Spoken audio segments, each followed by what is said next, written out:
কি হ্যাঁ দেখি এটা দিন পরে উনাতে হয়। এটা কত যত পচবে তত ভালো হয়। কত করে সনের চ?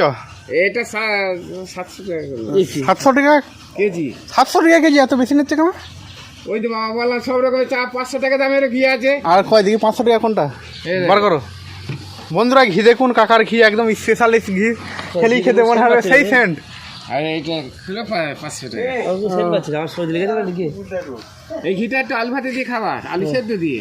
যদি কিছু হয়, গ্যাস হয়, অম্বল হয়, শরীরে তেল চকচক করবে বলা, ডবল টাকা দিয়ে যাও। ঘি দিয়ে ভাত খেলে সেই স্বাদ। দেখেছো তো সব আমি তোমার সাহেব জায়গায় সপ্তাহে 3 দিন ঢুকি না। ঘি ঢোকে আমাদের বাড়িতেও নেই। আমি বলছি 3 দিন ঢুকি। এই বিলটা কত করে বলো, ঠিক করে বলো। সঠিক দাম বলে দিয়ে দাও। 800 টাকা বেচি 700 টাকা। আর ভালো করে এটা 500 নিয়েছি বলে একটা পাইকারি দাম ধরেছি। তোমার একদম গরম ভাতে গাওয়া ঘি খেলে না, এই শরীর একদম চকচক করবে। আমাদের নেই তো, আমার আব্বা নেই তো।